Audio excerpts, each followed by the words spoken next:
നമസ്കാരം. +1 ഫിസിക്സിലെ അടുത്ത ക്ലാസ്സിലേക്ക് എല്ലാവർക്കും സ്വാഗതം. ഇന്നത്തെ ക്ലാസ്സിൽ ഓസിലേഷൻസ് എന്ന ചാപ്റ്ററാണ് നമ്മൾ പഠിക്കാൻ പോകുന്നത്.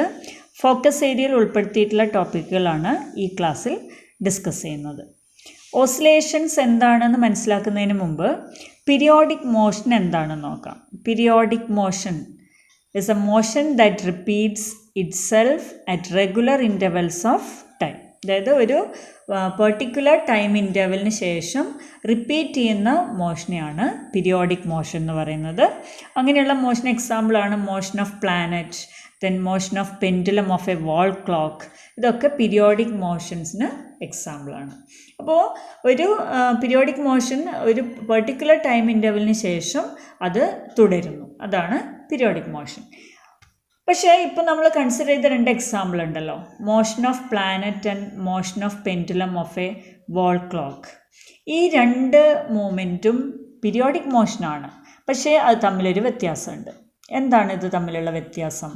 ഒരു പ്ലാനറ്റ് സണ്ണിന് ചുറ്റും മൂവ് ചെയ്യുന്നത് പോലെയല്ല ഒരു പെൻഡുലം ക്ലോക്കിൻ്റെ പെൻഡുലം മൂവ് ചെയ്യുന്നത്. അപ്പോൾ അതിലുള്ള ഒരു വ്യത്യാസം എന്ന് പറയുന്നത് എന്താണ്? Planet moves around the sun, pendulum of the clock moves to and fro, അല്ലേ? ഒരു മെയിൻ പൊസിഷന് റൈറ്റ് സൈഡിലേക്കും ലെഫ്റ്റ് സൈഡിലേക്കും, ആ രീതിയിലാണ് പെൻഡുലം മൂവ് ചെയ്യുക. അപ്പോൾ both these motions are repetitive in nature, but the second one is different from the periodic motion of a planet. എങ്ങനെയാണ്? Because the object moves to and fro about a main position. To and fro എന്നുള്ളത് നമുക്ക് ഒരു ഫിഗറിൻ്റെ സഹായത്തോടു കൂടി മനസ്സിലാക്കാം. അപ്പോൾ അത്തരത്തിലുള്ള movement periodic to and fro മോഷനെയാണ് ഓസിലേഷൻ എന്ന് പറയുന്നത്. അതിന് മറ്റൊരു എക്സാമ്പിളാണ് സ്വിങ്ങിങ് ഓഫ് എ സ്വിങ്, അതായത് ഊഞ്ഞാലാടുന്നത്. അത് ഒരു ഓസിലേഷനായിട്ട് കൺസിഡർ ചെയ്യാം. പിന്നെ നമ്മൾ നേരത്തെ പറഞ്ഞത് വാൾ ക്ലോക്കിൻ്റെ പെൻഡുലത്തിൻ്റെ മൂവ്മെൻറ്റ്, ഇതൊക്കെ ഓസിലേഷനാണ്. പീരിയോഡിക്കാണ്, അതേസമയം ഓസിലേഷനുമാണ്.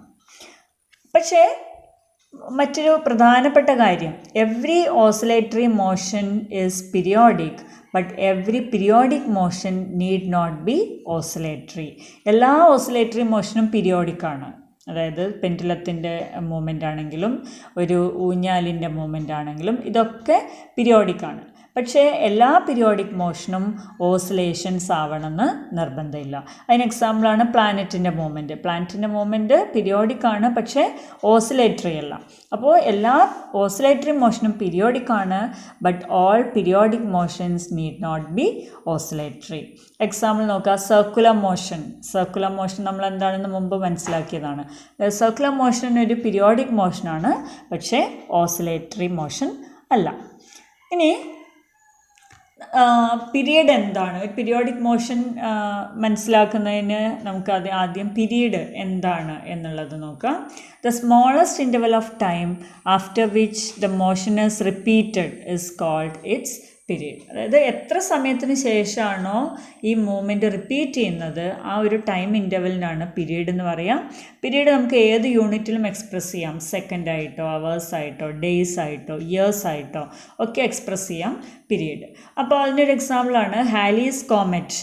ആ പീരീഡ് നമുക്കറിയാം 76 ഇയേഴ്സ് ആണ്. അപ്പോൾ അത് അവിടെ ടൈം പീരീഡ് എന്ന് പറയുന്നത് ഇയേഴ്സിലാണ് എക്സ്പ്രസ് ചെയ്തിരിക്കുന്നത്, 76 ഇയേഴ്സ്.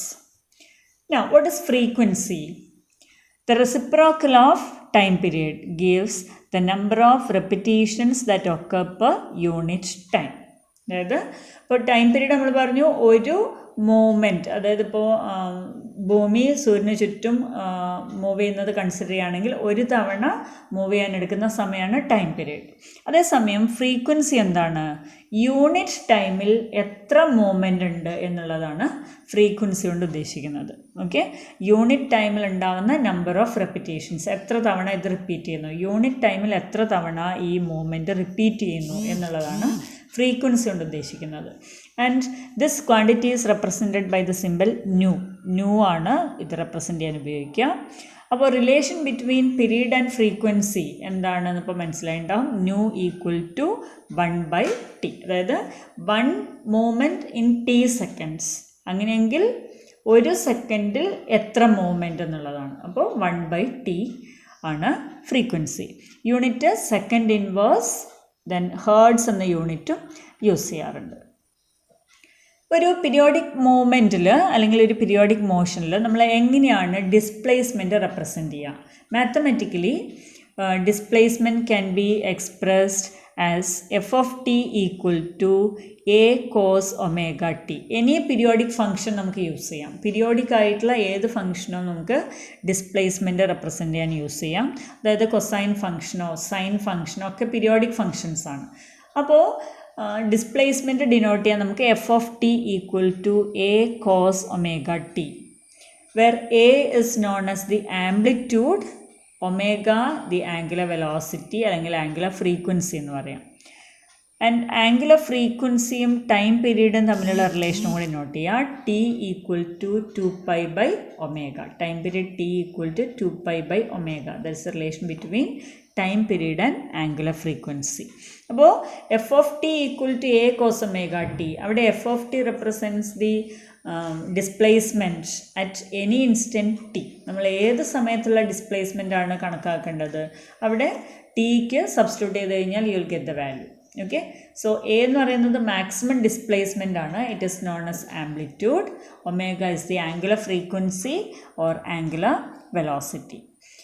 ഇനി ഏത് പീരിയോഡിക് ഫംഗ്ഷനും it can be expressed as superposition of sine and cosine functions of different time periods with suitable coefficients. ഏതൊരു പീരിയോഡിക് ഫംഗ്ഷനും നമ്മളിപ്പോൾ പറഞ്ഞു പീരിയോഡിക് ഫംഗ്ഷൻ ഉപയോഗിച്ചിട്ടാണ് ഡിസ്പ്ലേസ്മെൻറ്റ് റെപ്രസെൻറ്റ് ചെയ്യുക. അപ്പോൾ ഏത് പീരിയോഡിക് മോഷനും സൈൻ ഫംഗ്ഷനായി റെപ്രസെൻറ്റ് ചെയ്യാം, അല്ലെങ്കിൽ കൊസൈൻ ഫംഗ്ഷനായി റെപ്രസെൻറ്റ് ചെയ്യാം, അല്ലെങ്കിൽ ഇത് രണ്ടും ചേർന്ന രീതിയിലും റെപ്രസെൻറ്റ് ചെയ്യാം as a superposition of sine and cosine function. അതായത് a cos omega T plus b sine omega t. ഈ രീതിയിൽ സൈനും കൊസൈനും ഉൾപ്പെടുന്ന രീതിയിൽ നമുക്ക് പീരിയോഡിക് ഫംഗ്ഷൻ റെപ്രസെൻറ്റ് ചെയ്യാം. അപ്പോൾ പീരിയോഡിക് മോഷൻ എന്താണെന്ന് മനസ്സിലാക്കി, ഓസിലേഷൻ എന്താണെന്ന് മനസ്സിലാക്കി. ഓക്കെ, ഓസിലേഷൻ എന്ന് പറയുമ്പോൾ പറഞ്ഞു ടു ആൻഡ് ഫ്രോ മോഷനാണ്. എല്ലാ ഓസിലേഷനും പീരിയോഡിക് ആണ് എന്നും പറഞ്ഞു. ഇനി എന്താണ് സിമ്പിൾ ഹാർമോണിക് മോഷൻ? ഈ ചാപ്റ്ററിൽ നമ്മൾ കൂടുതലായിട്ട് പഠിക്കുന്ന കാര്യം സിമ്പിൾ ഹാർമോണിക് മോഷനാണ്. It is a simplest form of oscillatory motion. Simple harmonic motion oscillatory motion തന്നെയാണ്. And this motion arises when the force on the oscillating body is directly proportional to its displacement from the mean position, which is also the equilibrium position. അപ്പോൾ ഇപ്പോൾ നേരത്തെ നമ്മൾ കണ്ടു to and ഫ്രോ movement എങ്ങനെയാണെന്നുള്ളത്. മീൻ position ന് about ആയിട്ടുള്ള ഒരു movement ആണ്. ഓക്കെ, അപ്പോൾ ഈ ഒരു സിമ്പിൾ ഹാർമോണിക് മോഷൻ എപ്പോഴാണ് സംഭവിക്കുന്നത്? Force on the oscillating body is proportional to its displacement. അതായത് ആ ഓസിലേറ്റിംഗ് ബോഡിയിൽ ആക്ട് ചെയ്യുന്ന ഫോഴ്സ് അതിൻ്റെ ഡിസ്പ്ലേസ്മെൻറ്റിന് പ്രൊപ്പോർഷണൽ ആയിരിക്കുക. ഇക്വിലിബ്രിയം അല്ലെങ്കിൽ മീൻ പൊസിഷൻ എന്ന് പറയുന്നത് എന്താണ്? അത് മൂവ് ചെയ്യാത്തപ്പോൾ ഉള്ള പൊസിഷനാണ് ഇക്വിലിബ്രിയം പൊസിഷൻ അല്ലെങ്കിൽ മീൻ പൊസിഷൻ. ആ ഒരു പൊസിഷനിൽ നിന്ന് അത് മൂവ് ചെയ്യുന്നത് എപ്പോഴാണ്? When A force acts on the body. അപ്പോൾ ഈ ഒരു ഫോഴ്സ്, ഈ ബോഡിയിൽ ആക്ട് ചെയ്യുന്ന ഫോഴ്സ് അതിൻ്റെ ഡിസ്പ്ലേസ്മെൻറ്റിന് പ്രൊപ്പോർഷണൽ ആണെങ്കിൽ അങ്ങനെയുള്ള മൂവ്മെൻറ്റിനെയാണ് സിമ്പിൾ ഹാർമോണിക് മോഷൻ എന്ന് പറയുന്നത്. അല്ലെങ്കിൽ മറ്റൊരു രീതിയിൽ പറഞ്ഞാൽ the acceleration becomes minus omega square A cos omega T plus 5. നേരത്തെ ഡിസ്പ്ലേസ്മെൻറ്റ് എങ്ങനെ റെപ്രസെൻറ്റ് ചെയ്യാമെന്ന് പറഞ്ഞിരുന്നു. എഫ് ഓഫ് ടി അല്ലെങ്കിൽ എക്സ് ഓഫ് ടി. ആ രീതിയിലാണ് നമ്മൾ ഡിസ്പ്ലേസ്മെൻറ്റ് റെപ്രസെൻറ്റ് ചെയ്യുക. Equal to A cos omega T plus 5. അപ്പോൾ എന്താണ് ആക്സലറേഷൻ ഇവിടെ വരിക? നമുക്ക് നേരത്തെ അറിയാം, ഡിസ്പ്ലേസ്മെൻറ്റ് അറിഞ്ഞാൽ ആക്സലറേഷൻ കണ്ടെത്താം.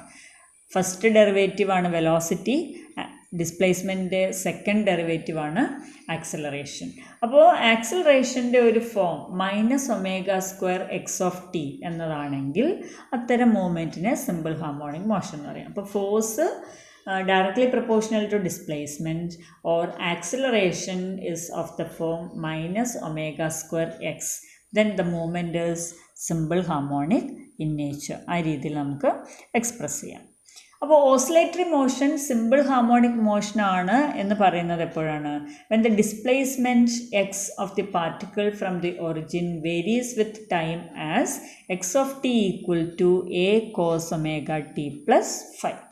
ഇപ്പോൾ displacement should be of this form. നേരത്തെ നമ്മൾ പറഞ്ഞു ഡിസ്പ്ലേസ്മെൻറ്റിൻ്റെ ഒരു ഫോം, ഒരു ഫങ്ഷൻ എന്തായിരിക്കും എന്നത്. അപ്പോൾ X of T equal to A cos omega T plus 5 എന്ന രീതിയിൽ ഒരു പാർട്ടിക്കിളിൻ്റെ അല്ലെങ്കിൽ ഒരു ബോഡിയുടെ ഡിസ്പ്ലേസ്മെൻറ്റ് നമുക്ക് ഡിനോട്ട് ചെയ്യാൻ പറ്റുമെങ്കിൽ അത്തരം മൂവ്മെൻറ്റ് ഓസിലേറ്ററി മോഷനായിട്ട് കൺസിഡർ ചെയ്യാം. ഈ ഇക്വേഷനിൽ ഓരോ ടേമും റെപ്രസെൻറ്റ് ചെയ്ത് എന്താണെന്ന് നോക്കൂ. X of T represents displacement as a function of time. Then A amplitude, അതായത് മാക്സിമം ഡിസ്പ്ലേസ്മെൻ്റ് ആണ് ആംപ്ലിറ്റ്യൂഡ് എന്ന് പറയുന്നത്. Omega angular frequency. Omega T plus 5 that is called phase, അല്ലെങ്കിൽ 5 മാത്രമായിട്ട് ഫേസ് കോൺസ്റ്റൻറ്റ് എന്ന് പറയാം. അപ്പോൾ ഈ രീതിയിലാണ് നമ്മൾ ഒരു സിമ്പിൾ ഹാർമോണിക് മോഷൻ്റെ അല്ലെങ്കിൽ ഒരു ഓസിലേറ്ററി മോഷൻ്റെ ഡിസ്പ്ലേസ്മെൻറ്റ് എക്സ്പ്രസ് ചെയ്യുക. Amplitude is the maximum displacement of the particle. ഇനി see the graph. This shows the displacement as a continuous function of time for simple harmonic motion. അതായത് ടൈമിനനുസരിച്ച് ഈ സിമ്പിൾ ഹാർമോണിക് മോഷൻ എക്സിക്യൂട്ട് ചെയ്യുന്ന ഒരു പാർട്ടിക്കിളിൻ്റെ displacement എങ്ങനെ vary ചെയ്യുന്നു എന്നുള്ളതാണ് graph കാണിക്കുന്നത്. ഗ്രാഫ് ശ്രദ്ധിക്കുക. Along x axis we have time, along y axis displacement. അപ്പോൾ ഇവിടെ നമ്മൾ കൊസൈൻ ഫംഗ്ഷനാണ് യൂസ് ചെയ്തത്. അതുകൊണ്ട് ടി ഈക്വൽ ടു 0യിൽ മാക്സിമം ടി, നമ്മുടെ ഇക്വേഷനിൽ ടിക്ക് 0 സബ്സ്റ്റിറ്റ്യൂട്ട് ചെയ്ത് കഴിഞ്ഞാൽ കോസ് 0 എന്ന് വരും. കോസ് 0 1 ആണ്. അതുകൊണ്ടാണ് X of T equal to A എന്ന് കിട്ടും. So you have maximum displacement A. Okay, then ടിക്ക് നമ്മൾ ഓരോ വാല്യൂ, അതായത് മാക്സിമം ടി എടുക്കുന്ന value time period equal to time period ആണ്. ഇപ്പോൾ T/2, T/4 ഈ രീതിയിൽ വാല്യൂസ് സബ്സ്റ്റിറ്റ്യൂട്ട് ചെയ്ത് കഴിഞ്ഞാൽ you will get the graph. This shows how the displacement of the particle varies with respect to time when it executes simple harmonic motion. ഇപ്പോൾ ഇതിൽ omega T plus 5 നേരത്തെ പറഞ്ഞു, it is called the phase of the motion. ഇപ്പോൾ T equal to 0 ആണെങ്കിൽ 5 is known as the phase angle. Time 0 ആവുന്ന സമയത്ത് 5 phase angle അല്ലെങ്കിൽ phase constant എന്നാണ് അറിയപ്പെടുക. അപ്പോൾ ഇത്രയും കാര്യങ്ങൾ മനസ്സിൽ വെച്ചുകൊണ്ട് will derive the expression for time period of a simple pendulum. Simple പെൻഡുലത്തെക്കുറിച്ച് നിങ്ങൾ മുമ്പ് മനസ്സിലാക്കിയിട്ടുണ്ടാവും. It consist of a small bob, അല്ലേ? ഒരു പോയിന്റിൽ നിന്ന് ഒരു ചരട് ഉപയോഗിച്ച് തൂക്കിയിട്ടിട്ടുള്ള ഒരു ചെറിയ ബോബാണ്, സ്ഫെറിക്കൽ ബോബാണ് സിമ്പിൾ പെൻഡുലത്തിൻ്റെ മെയിൻ പാർട്ട്, അപ്പാരറ്റസിൻ്റെ മെയിൻ പാർട്ട് എന്ന് പറയുന്നത്. അപ്പോൾ ഈ സിമ്പിൾ പെൻഡുലത്തിൻ്റെ ടൈം പീരീഡാണ് നമ്മൾ കണ്ടുപിടിക്കാൻ പോകുന്നത്. അപ്പോൾ ഫിഗർ ശ്രദ്ധിക്കുക. ഫിഗറിൽ you have a string of length L. Okay, along the string tension T is acting. അപ്പോൾ ഇതിൽ ആക്ട് ചെയ്യുന്ന, ഈ ബോബിൽ ആക്ട് ചെയ്യുന്ന 2 ഫോഴ്സസ് ആണുള്ളത്. ഒന്ന് tension T, it is acting in the direction as shown in the figure. ആ ലെങ്തിലൂടെ ആക്ട് ചെയ്യുന്ന ഫോഴ്സാണ്. രണ്ടാമത്തേത് mg, the gravity, that is acting vertically downward. അപ്പോൾ ഇവിടെ നമ്മൾ റിസോൾവ് ചെയ്തിട്ടുണ്ട് mg, that is resolved in to 2 components, mg cos theta and mg sine theta. അതിൽ mg കോസ് തീറ്റ ടെൻഷന് നേരെ ഓപ്പോസിറ്റായിട്ട് ആക്ട് ചെയ്യുന്നൊരു ഫോഴ്സാണ്. അപ്പോൾ there is no force, means net force acting along that direction. അതായത് ടെൻഷനും mg കോസ് തീറ്റയും the cancel each other. രണ്ടും equal in magnitude and opposite in ഡയറക്ഷനാണ്. സോ ബാക്കി അതിൽ വരുന്ന ഫോഴ്സ് എന്ന് പറയുന്നത് mg സൈൻ തീറ്റയാണ്. mg സൈൻ തീറ്റയുടെ ഡയറക്ഷൻ നോക്കൂ. It is acting towards the equilibrium position or mean position. അതായത് ഒരു ബോബ്, സിമ്പിൾ പെൻഡുലം ബോബ് നമ്മൾ വെറുതെ തൂക്കിയിട്ട് കഴിഞ്ഞാൽ അത് നിൽക്കുന്ന ഒരു പൊസിഷനുണ്ട്, ഒരു റെസ്റ്റ് പൊസിഷൻ. അപ്പോൾ ഒരു ഫോഴ്സ് അപ്ലൈ ചെയ്ത് ആ ഒരു പൊസിഷനിൽ നിന്ന് ഇതിനെ മാറ്റിക്കഴിഞ്ഞാലും എപ്പോഴും it has a tendency to come back to the actual or equilibrium position. അപ്പോൾ നമ്മളൊരു ഫോഴ്സ് അപ്ലൈ ചെയ്ത് ഇതിനെ ഡിസ്പ്ലേസ് ചെയ്ത് കഴിഞ്ഞാൽ വീണ്ടും തിരിച്ച് ആ ഒരു ഇക്വിലിബ്രിയം പൊസിഷനിലേക്ക് എത്താനാണ് ബോബ് ശ്രമിക്കുക. It is because of the restoring force acting on the Bob, that is towards the equilibrium position. അപ്പോൾ ഈ കേസിൽ റെസ്റ്റോറിങ് ഫോഴ്സ് പ്രൊവൈഡ് ചെയ്യുന്നത് mg സൈൻ തീറ്റ എന്ന ഫോഴ്സാണ്. ദാറ്റ് പ്രൊവൈഡ്സ് ദ റെസ്റ്റോറിങ് ഫോഴ്സ്, കാരണം അതാണ് ഇക്വിലിബ്രിയം പൊസിഷൻ അടുത്തേക്ക് ആക്ട് ചെയ്യുന്ന ഫോഴ്സ്. അപ്പോൾ ഈ കേസിൽ നമുക്ക് ഇപ്പോൾ പറഞ്ഞു 2 ഫോഴ്സസ് ആണുള്ളത്, ടെൻഷനും വെർട്ടിക്കൽ ഫോഴ്സ്, ഗ്രാവിറ്റി എന്ന ഫോഴ്സ്, വെർട്ടിക്കൽ ഫോഴ്സ്. അപ്പോൾ അതിൽ റെസ്റ്റോറിങ് ഫോഴ്സ് പ്രൊവൈഡ് ചെയ്യുന്നത് എന്ന് പറയുന്നത് mg സൈൻ തീറ്റ ആണ്. Now what is the torque ഇവിടെ നമുക്കൊരു ആംഗുലർ ഡിസ്പ്ലേസ്മെൻറ്റ് ആണ് ഉണ്ടാവുന്നത് അല്ലേ, തീറ്റയാണ് ഇവിടുത്തെ ആംഗുലർ ഡിസ്പ്ലേസ്മെൻറ്റ്. അപ്പോൾ ഈ ആംഗുലർ ഡിസ്പ്ലേസ്മെൻറ്റ് ഉണ്ടാകുമ്പോൾ അതിനെ ഇല്ലാതാക്കാൻ വേണ്ടിയിട്ടാണ് റിസ്റ്റോറിങ് ടോർക്ക് ശ്രമിക്കുക. അപ്പോൾ ടോർക്കിനുള്ള ഇക്വേഷൻ നമുക്കറിയാം, RF sin തീറ്റ. അപ്പോൾ എപ്പോഴും ഈ ബോബിൻ്റെ ഒരു ടെൻഡൻസി അല്ലെങ്കിൽ ഈ റിസ്റ്റോറിങ് ഫോഴ്സ് ൻ്റെ ഒരു ടെൻഡൻസി എന്ന് പറയുന്നത് to bring the bob back to the equilibrium position. അപ്പോൾ what is the torque, restoring torque acting, that is RF sin theta. R എന്താണ് ഇവിടെ, റേഡിയസ് ആയിട്ട് നമുക്ക് കൺസിഡർ ചെയ്യാവുന്നത് ആ സ്ട്രിങ്ങിൻ്റെ ലെങ്ത് ആണ്. So L, then F is mg, ഇതിൽ ആക്ട് ചെയ്യുന്ന force mg sin theta. Theta ഫിഗറിൽ മാർക്ക് ചെയ്തിട്ടുണ്ട്, ശ്രദ്ധിക്കാം. അപ്പോൾ ഈ ഒരു restoring torque it tries to reduce the angular displacement. അതുകൊണ്ടാണ് നമ്മൾ നെഗറ്റീവ് സൈൻ കൊടുത്തത്. It is directed opposite to ഡിസ്പ്ലേസ്മെൻറ്റിന് നേരെ ഓപ്പോസിറ്റ് ഡയറക്ഷനിലാണ് ഈ റിസ്റ്റോറിങ് ടോർക്ക് ആക്ട് ചെയ്യുന്നത്. അതുകൊണ്ടാണ് ഒരു നെഗറ്റീവ് സൈൻ കൊടുത്തിട്ടുള്ളത്. അപ്പോൾ we have the equation tau equal to -L mg sin theta. But tau equal to I alpha നമുക്കറിയുന്ന ഒരു റിലേഷനാണ്, tau equal to I alpha. അപ്പോൾ ഫോഴ്സ് ഈക്വൽ ടു ma എന്ന് പറയുന്ന പോലെ ടോർക്ക് ആകുമ്പോൾ ഫോഴ്സിന് പകരം മൊമെൻ്റ് ഓഫ് ഇനേഷ്യയും. അപ്പോൾ tau equal to -L mg sin theta, that is the restoring torque. ടോർക്കിനുള്ള മറ്റൊരു ഇക്വേഷനാണ് tau equal to I alpha.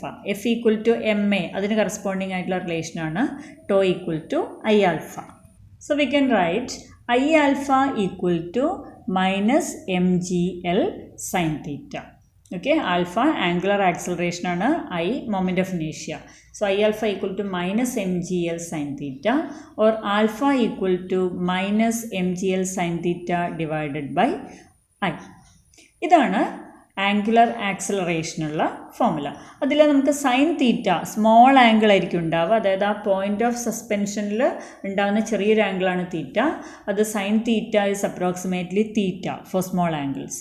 So alpha equal to -mgl theta divided by I, that is the angular acceleration.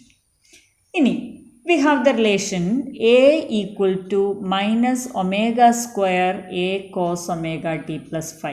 അതായത് simple harmonic motion ആവാനുള്ള ഒരു condition എന്ന രീതിയിൽ നമ്മൾ നേരത്തെ പറഞ്ഞിരുന്നു. ഇത് acceleration equal to -omega square A cos omega t plus phi. അതായത് ഫോഴ്സ് പ്രപ്പോർഷണൽ ടു ഡിസ്പ്ലേസ്മെൻറ്റ് എന്നുള്ള രീതിയിൽ നിന്ന് നമുക്ക് ഡിറൈവ് ചെയ്യാൻ പറ്റുന്ന ഒരു ഇക്വേഷനാണിത്.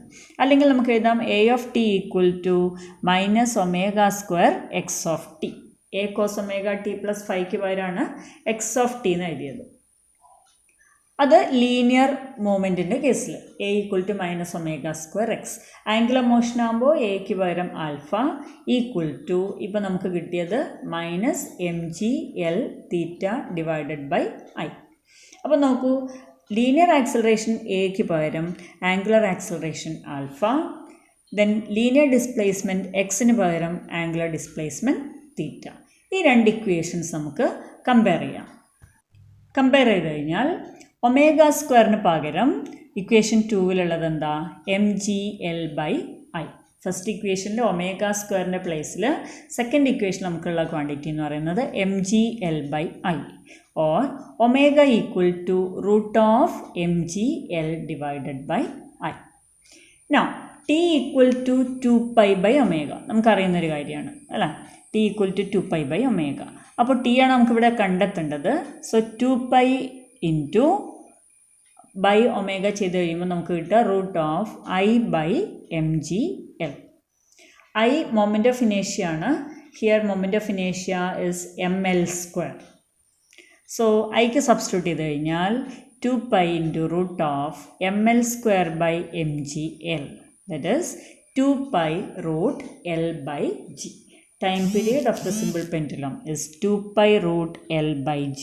So L length of the string ആണ്, length of the pendulum എന്ന് പറയാം, g acceleration due to gravity. So time period of a simple pendulum depends on length of the pendulum and acceleration due to gravity.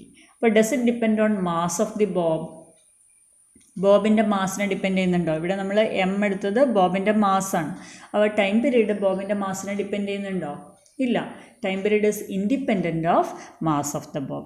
വളരെ important ആയിട്ടുള്ള റിസൾട്ടാണിത്. So time period depends on length of the pendulum and acceleration due to gravity. It is independent of mass of the bob. അപ്പോൾ ജിയെ depend ചെയ്യുന്നുണ്ട്. അതായത് നമ്മൾ acceleration due to gravity കുറഞ്ഞ ഒരു പ്ലേസിൽ സിമ്പിൾ പെൻഡുലം വെച്ച് കഴിഞ്ഞാൽ അവിടെ ടൈം പീരീഡ് കൂടും.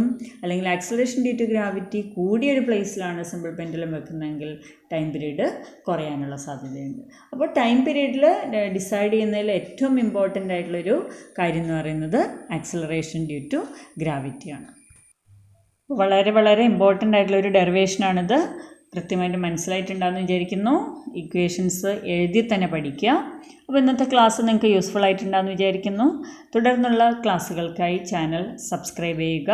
മുൻ ക്ലാസ്സുകളുടെ ലിങ്കുകൾ ഈ വീഡിയോയുടെ ഡിസ്ക്രിപ്ഷനിൽ കൊടുത്തിട്ടുണ്ട്. അതുകൂടാതെ ഈ വീഡിയോയുടെ അവസാന ഭാഗത്തുള്ള പ്ലേലിസ്റ്റിൽ മുഴുവൻ ക്ലാസ്സുകളും ഉൾപ്പെടുത്തിയിട്ടുണ്ട്. താങ്ക്